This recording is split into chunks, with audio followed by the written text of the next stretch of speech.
आज की वीडियो का मकसद सिर्फ और सिर्फ लोगों की दोगला पॉलिसी या हाइपोक्रेसी आप जिसको इंग्लिश में कह लें वो एक्सपोज करना मकसद है और अपनी ऑडियंस के साथ शेयर करने का मकसद ये है कि यार लोग पहचाने कि जो पाकिस्तान की क्रिकेट है उसकी तबाही के जिम्मेदार अगर आप कह लें तो चंद क्रिकेटर्स हैं जो टीवी पे बैठ के कभी कुछ कहते हैं और जब जब उनकी दुकान चलती नहीं है तो फिर जब दूसरे फॉलोअर्स लेने होते हैं तो फिर जब कुछ और कह देते हैं। यही वीडियो का आज मकसद है कि यार बासित अली जिस तरीके से आपको याद होगा वर्ल्ड कप में एक निजी टीवी चैनल पे बैठ के जिस तरीके से उन्होंने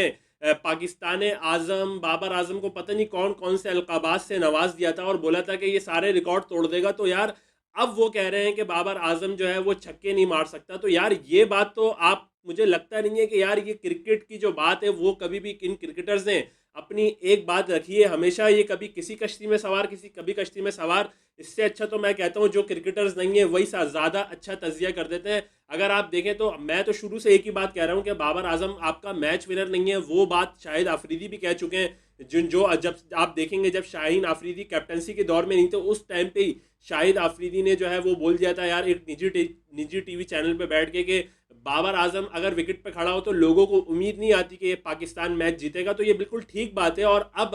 बासित अली को भी होश आ गया है कि वो यही कह रहे हैं कि अब बाबर आजम जो है वो किसी भी तीन आप कह लें तीन छक्के नहीं मार सकता किसी भी अच्छी टीम के अगेंस्ट फास्ट बॉलर्स को सामने जो है वो स्ट्रेट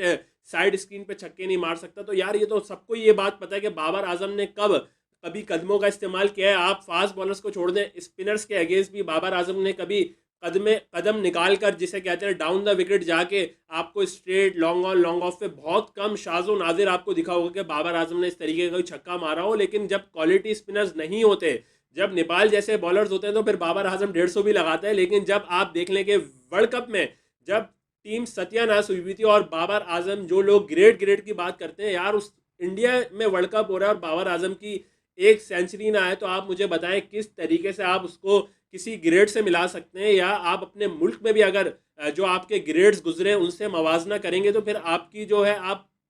समझ लें कि उन ग्रेड्स को आप नीचे नीचा दिखा रहे हैं अगर आप कंपैरिजन बाबर आजम का उनसे स्टार्ट कर दें। लेकिन अल्लाह माफ़ करे हमारी कौम ने तो बाबर आजम को पता नहीं किन किन खिलाड़ियों से मिला के रखा हुआ है और अब मुझे लगता है कि शायद साबिक खिलाड़ियों को नज़र आ रहा है कि यार बाबर आजम को जो एक्सपोज वाला मामला चल रहा है वो हम एक दफ़ा छुपा सकते हैं, दो दफ़ा छुपा सकते हैं, लेकिन जिस तरह 4-5 टूर्नामेंट से बाबर आजम की वही सिमिलर परफॉर्मेंसेस आपको देखने को मिल रही हैं। तो जब ही साबिक क्रिकेटर्स ने भी अब बाबर आजम की पेड प्रमोशन आप जिसे कह लें कि किनारा कशी करने का इख्तियार उन्होंने सोचा है कि अब इससे जान छुड़ाई जाए, अब किसी और को पकड़ के ज़रा उसको उसको बड़ा दिखाने की कोशिश करें।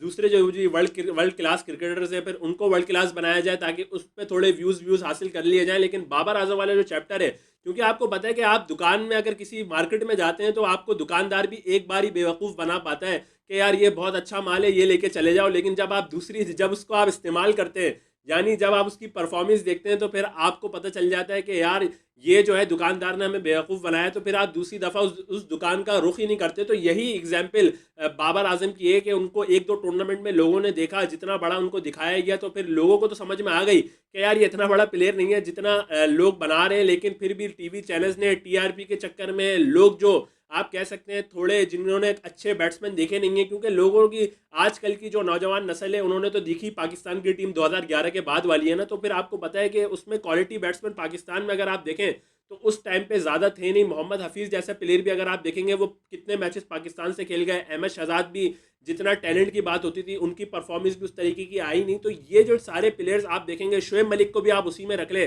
जिस तरीके का वो बैट्समैन था वो पाकिस्तान से कितना लंबा अरसा खेल गए। तो ये जब बैटिंग आप देखोगे क्वालिटी बैट्समैन पाकिस्तान ने देखे नहीं, जो एक आया था वो सट्टेबाजी में चले गए, एक नासिर जमशेद थे वो भी सट्टेबाजी में चले गए। तो पाकिस्तान के जो नौजवान नस्ल है वो इन चीज़ों से महरूम रही कि अच्छी अच्छी बैटिंग देखने को उनको ना मिल सकी। लेकिन जब बाबर आजम आए तो लोगों को उम्मीद जागी और लोग इतना बाबर आजम के इश्क में दीवाना हो गए कि पता नहीं किस किस प्लेयर से उनको मिला दिया और साबिक क्रिकेटर्स इसमें बशमूल शामिल रहे। और अब देखें कि किस तरह लोग अपनी दुम दबा के भाग रहे हैं बाबर आजम के नाम से कि नहीं भाई हमारा इससे कोई ताल्लुक नहीं है, ये एवरेज प्लेयर है, और हर कोई अब यही बात करने लग गया। तो यार ये मुनाफकत है। पहले भी आपको एक ही स्टांस रखना चाहिए था कि बाबर आजम अगर आपने ग्रेड बोला है तो फिर आप जिंदगी भर बाबर आजम को ग्रेड बोलो ना। ये क्या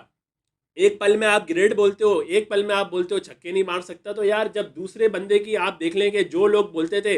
बाबर आजम को इतना बड़ा प्लेयर नहीं है, तो आज मुझे लगता है कि वो लोग सच साबित हो रहे हैं। और जिस तरह साबिक खिलाड़ी जो बड़े, आप एक और यूट्यूबर की मैं आपको कभी किस्सा बताऊंगा कि जिस तरह उन्होंने बाबर आजम के नाम पे वर्ल्ड कप में व्यूज़ और सब्सक्राइबर्स पकड़े, तो वो भी इतना कोई बड़ा खिलाड़ी नहीं था, सबको पता है उसका नाम, मैं नाम नहीं ले रहा, बाद में आपसे वीडियो करूंगा। तो उसने भी बड़ी दुकान चमकाई और अब वो भी बाबर आजम को छोड़ के राह फरार इख्तियार कर रहे हैं। तो यार ये होती है मुनाफकत। ऐसे लोगों से मुझे लगता है कि आवाम को बचना चाहिए और उन्हीं लोगों को देखना चाहिए कि जिनका पॉइंट ऑफ व्यू ज़िंदगी में हमेशा एक ही रहा है कि यार बाबर आजम, जो भी लोग शुरू से जो बोल रहे हैं वही रहा हो। तो मुझे लगता है कि उन चैनल्स को अगर आप फॉलो करेंगे तो क्रिकेट की बात भी आपको सही पता चलेगी और आप जो है वो क्रिकेट पे सही राय अपनी कायम कर सकते हैं। तो अब आपके साथ नेक्स्ट वीडियो में मिलेंगे, जब तक दीजिए इजाज़त और देखते रहिए द क्रिकेट डगआउट। अल्लाह हाफिज़।